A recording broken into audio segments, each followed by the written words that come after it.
Sup heathens, I'm Happy Viking and I'm here to make you awesome, one frothy pint of metal at a time. So drink up.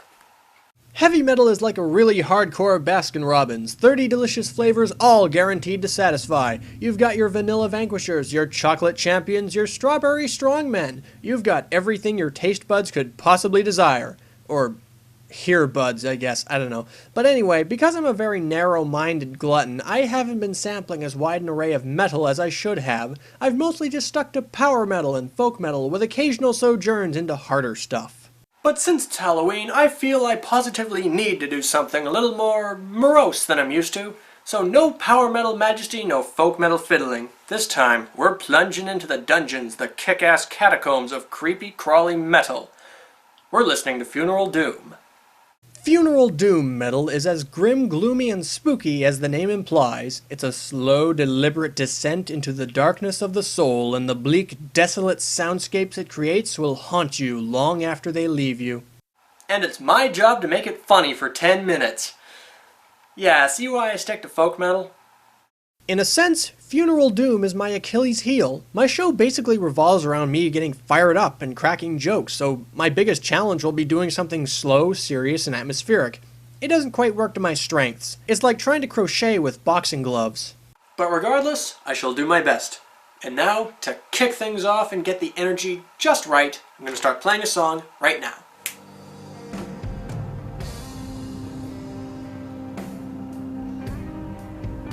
Can you hear that? That's the sound of old thunder, my friends. The sound of the ocean. The sound of the depths. Can you hear that solemn whale song? Can you feel those vast phantoms of the deep swimming beneath you? That is the sound of Ahab.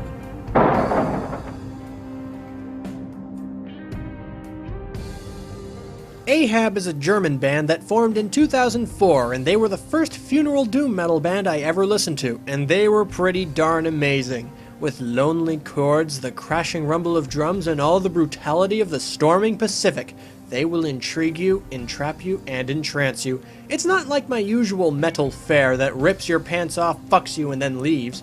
Musically speaking, of course. Ahab takes things slow. Takes its time. The music gets to know you a little better before it makes sweet, brutal love to your eardrums. And as such, it really sticks with you. It's haunting, moody, and memorable, which is totally awesome. And as the name might have tipped you off, Ahab takes quite a bit from the classic novel Moby Dick. Incidentally, one of my favorite novels, Viking approved, and other similar novels of the oceanic sort. So much so that the lead singer Daniel Droste describes Ahab as being nautic doom. It helps that they actually use passages from Moby Dick as lyrics in their songs. That just adds a whole new flavor of class to the proceedings. In fact, I might need a top hat and monocle for this review. Ahab, as I mentioned in the Svartsart review, is signed to Napalm Records, but it was formed by Mr. Droste and guitarist Christian Hector as a side project away from their other band, Midnight Soul, also signed to Napalm Records. Fucking hell, it's following me everywhere. But since both of them have since left Midnight Soul, my assumption is that they'll now be working on Ahab full-time. But apparently these two both came up with the idea to start a doom metal project based on nautical topics independently. For some reason I imagine that this is how they found out. Oh my god, you wanted to start a funeral doom metal band about Moby Dick too? Oh my god, that's so funny. I do too. We should totally be BFFs. Oh. But regardless of how it actually went, they joined forces and got right to work on making glorious, depressing music for the angsty existentialist in all of us.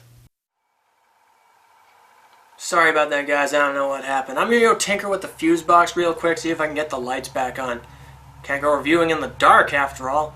Not unless you're in a Viking tomb. And even then, that was a pretty terrible idea. Ugh.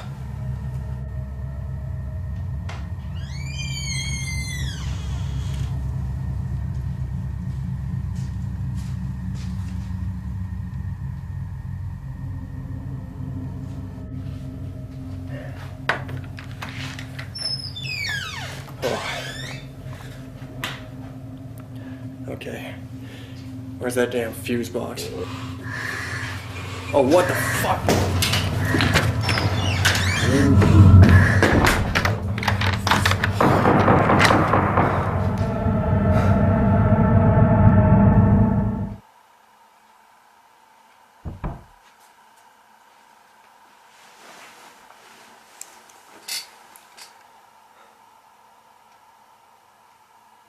Where was I? So far, they have 3 releases detailing what they refer to as the Nantucket Saga. All of these dealing with disastrous whaling expeditions, specifically the wreck of the whale ship Essex and, of course, that of the Pequod from Moby Dick. The first entry in this trilogy is a demo they released in 2005, The Oath. It mostly contains songs that would later appear on their slick, sexy 2006 debut album, The Call of the Wretched Sea. First Ahab song I ever heard was on that album, Below the Sun was its name, and it got its hooks into me in a big way.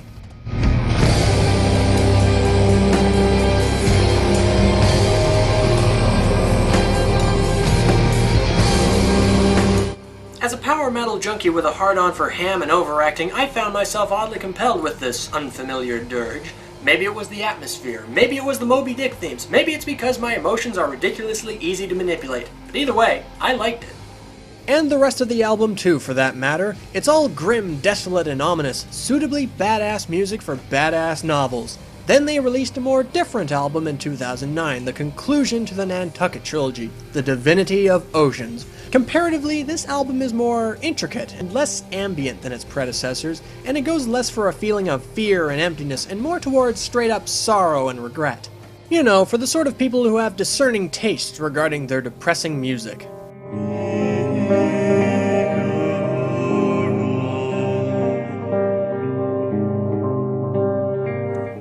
Emo kids, take note. This is depressing music for grown-ups.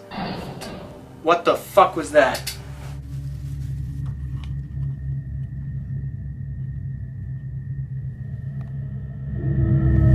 Shit, there's a fucking slasher villain out there, he's gonna fucking get me and the power's out.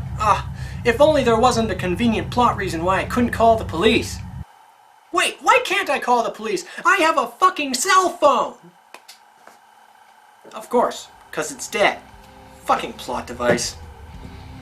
As part of the job, I'm required to read up on other reviews to get a general feel for the band's strengths and weaknesses, and to generally know what to listen for. One particular trend I noticed was people saying that Ahab was drawing people into funeral doom and somehow making it accessible to outsiders, for better or for worse.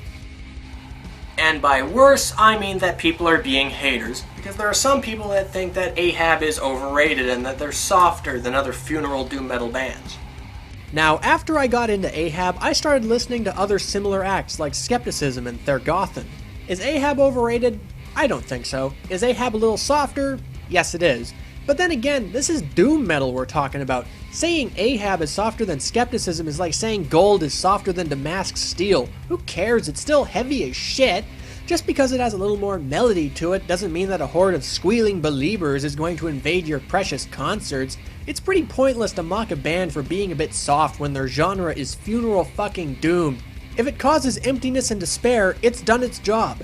What, you're gonna mock Ahab for not causing enough emptiness and despair? Sounds kinda silly to me. Hell, it's good that people have a stepping stone into new genres, because after I got into Ahab, I got into fucking Sun! That's a terrain of metalldom where angels fear to tread. For those who don't know, Sun sounds like this.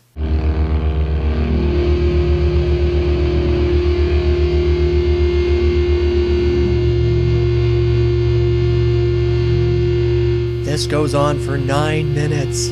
And just because Ahab likes screwing with my format so much, they don't have a music video for me to review. Though, not that I expect them to, because funeral doom doesn't really lend itself well to music videos. But, that's just how I traditionally transition into my ending statement, so I don't know what to do here. Wait, there is an Ahab music video? Well, sweet shit. Throw that on. Call me Ahab, what? Monomaniac, obsessed with success unlike Steve Wozniak. On the hunt for this mammal that once took my leg, with my worn down crew and my man Queequeg. Oh, I guess they are kinda soft. As you can see, this video is richly symbolic of the captain's gradual descent into madness. The cardboard cutout scenery represents his detachment from reality and all of the material world, save for his goal of killing Moby Dick. The adorable child actors posing as his shipmates represent his contempt for the follies of mortal man. And the white guy rapping is indicative of Ahab's intolerance towards rap music. Wait a minute. This is the music video for an MC Lars song called Ahab. God damn it! Damn it, computer, don't lie to me! Okay, So how do I end this review in a way that is smooth, makes sense, and respects the intelligence of my audience? Ah! Oh my god! Ah!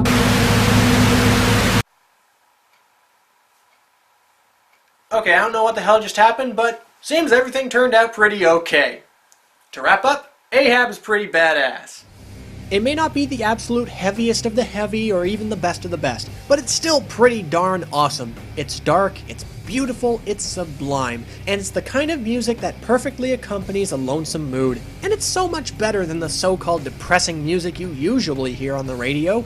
This music has dignity, whereas the other music has... yeah.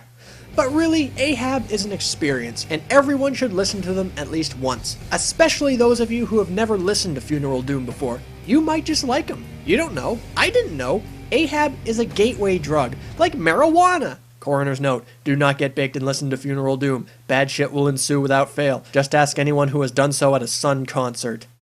I'm Happy Viking, and you've just been served your recommended dosage of heavy metal. Cheers, creepy dude. Rock on, drink responsibly, have a happy Halloween.